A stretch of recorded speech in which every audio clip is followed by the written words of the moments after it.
Good morning everyone, welcome back to my channel. আমার ঘরকন্যার নতুন ব্লগে তোমাদের জানাই অনেক অনেক স্বাগত, অনেক অনেক শুভেচ্ছা। আশা করছি তোমরা খুব ভালো আছো। আর আজকে হচ্ছে শনিবার, এখন ঘড়িতে বাজে হচ্ছে 11:15 মতো। তো আমি আজকে অনেক দেরি করেই ব্লগ স্টার্ট করছি, কিছু করার নেই, কারণ কালকে সারাদিন ব্লগ শ্যুট করিনি। কালকে শরীরটা ভালো ছিল না, আবার কালকে কেমন একটা জ্বর জ্বর ভাব লাগছিল, আর আবার সকাল থেকে অ্যান্টিবায়োটিক খেয়েছি। তো জন্য আর কালকে সারাদিন আর ব্লগ ভিডিও করিনি। কেমন করছে দুধটা নিয়ে, দুধ একটু পড়ুক, তোর কপালে যে কি শনি দেবো। তো এখন সকালবেলায় চা খেতে বসেছি, একটু বেলায় উঠেছি আজকে, আমরা অনেকটাই বেলায় চা খাচ্ছি। আর চলো, তো পুরো ব্লগটা দেখো, আশা করি ভালো লাগবে পুরো ব্লগটা তোমাদের। Let's started. চলো চা খেয়ে নিই, তারপর ঘর দুয়ার গোছাবো। আর মেয়ে আজকে স্কুল যায়নি, ঠিক আছে, মেয়ে আজকে স্কুল পাঠায়নি ওকে, কারণ ওর একটু নাকটা বন্ধ বন্ধ, তারপরে ঠান্ডা ঠান্ডা বলছে, একটু গলাটা কেমন করছে দেখে অত সকালবেলা ভোরবেলা স্কুল হবে দেখে, ওর জন্য আর পাঠাইনি। কালকে আমারও শরীরটা সারাদিন অত ভালো ছিল না, রোজই উঠতে হচ্ছে, পড়া অন্য একজনের কাছ থেকে নিয়ে নিতে হবে, এটাই হচ্ছে ব্যাপার। তো চলো খাই গরম গরম চা। এই শীতকালে অন্য কিছু আর ভালো লাগে না চা ছাড়া। বলো।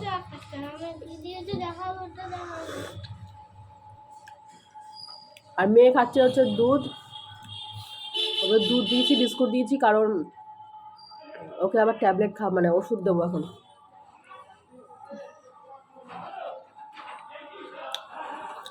সকালবেলা আজকে খাচ্ছি হচ্ছে তোমার, দেখো যে মুড়ি খাচ্ছি, আর পায়েস দিয়ে মুড়ি দিয়ে খাচ্ছি, খুব পায়েস দিয়ে মুড়ি দিয়ে খেতে না, পুরো গ্যাসও হয় না। একটা সন্তান যখন অসুস্থ হয় তখন একটা মাই বোঝে যে তার কতটা কষ্ট। ঘর সংসার সামলে, তারপর সন্তান সামলে, তারপরে রান্না বান্না করা, তারপরে ঘরের যাবতীয় নানান ধরনের সমস্ত কাজবাজ করা, শুধু একটা মার ওপর দিয়েই বোঝে যে মায়েরা মানে কত কষ্ট করে। হয়তো আজকে আমরা বড় হয়ে গেছি, নিজে মা হয়ে গেছি, তো আমাদের মায়েরাও একদিন এরকম কষ্ট করেছিল যখন আমরা ছোট ছিলাম। তো এটা কিন্তু যুগে যুগে হয়ে আসছে।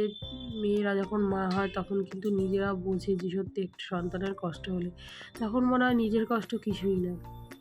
এই যে আমার এত শরীর খারাপ, এত কিছু, তবুও আমার কিন্তু এটাই মনে হচ্ছে যে না, আগে মেয়ে সুস্থ হবে তারপরে সমস্ত কিছু। তো যাই হোক, কোনো রকম একটু রান্না বান্না করে নিচ্ছি। তা এখানে বেশি কিছু রান্না করছি না, কারণ মন চাইছে না। যখন সন্তানের শরীর খারাপ হয় তখন আর কিছু ভালোই লাগে না, তখন মনে হয় কতক্ষণে তাড়াতাড়ি করে কাজ সেরে তারপর একটু অবসর হয়ে ওর কাছে গিয়ে বসবো, মাথায় একটু হাত বুলিয়ে দেবো, এই হচ্ছে ব্যাপার।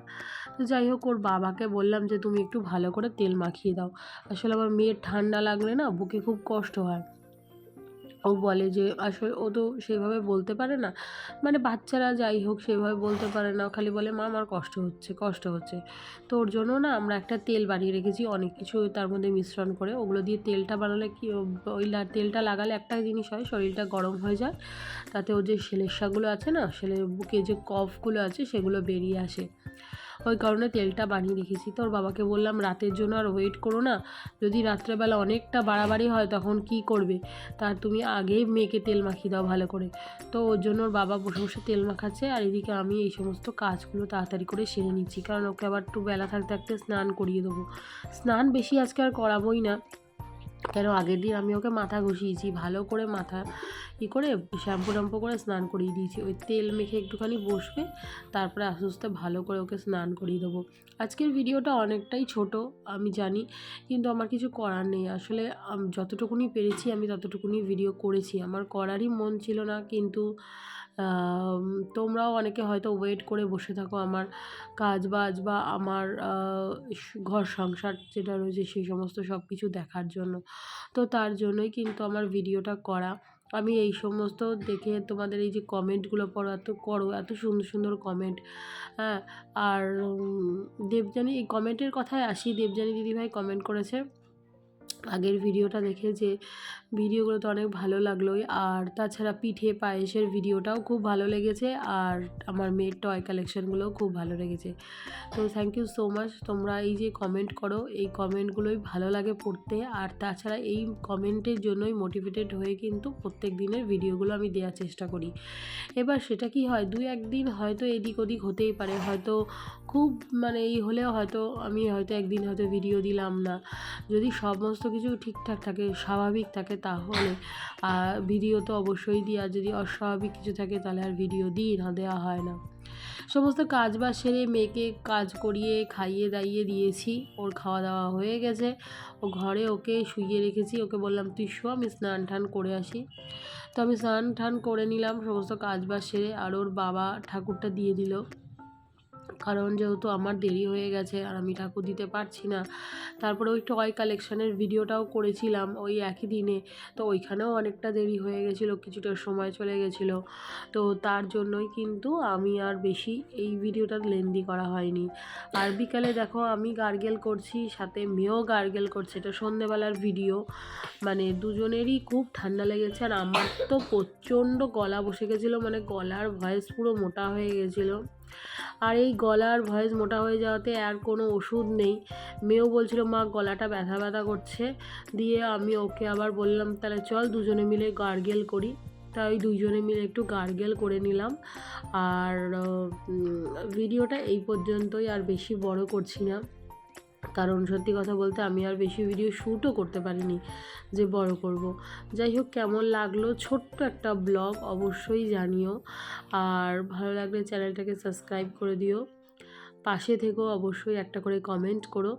তো চলো বন্ধুরা, আজকের ভিডিওটা এই পর্যন্তই। তোমরাও ভালো থেকো, খুব সুস্থ থেকো, কারণ এখন এই সময় ওয়েদার খুব খারাপ, ঘরে ঘরে সবার শরীর খারাপ হচ্ছে। প্রথমে আমার বরকে দিয়ে শুরু হলো, তারপরে লাস্টে আমার বাচ্চা মেয়েটাকেও ওই ভাইরাসটা ছাড়লো না। যাই হোক, তো চলো টাটা, আবার দেখা হবে একটা সুন্দর নতুন ব্লগের সাথে। ততক্ষণের জন্য তোমরা সুস্থ থেকো, ভালো থেকো, অল টাইম হ্যাপি থেকো। টাটা।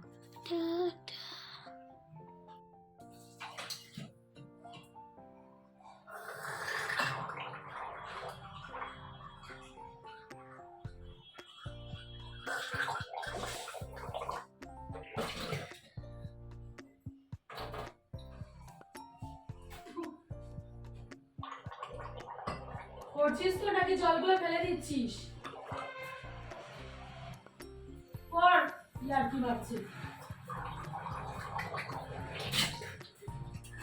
দেখি দেখি ছোট ভিডিওগুলো আছে না, ঢুকিয়ে দেবো। আরে কর না, আর আস্তে ফেলবো সব, এটো জলগুলো এদিকে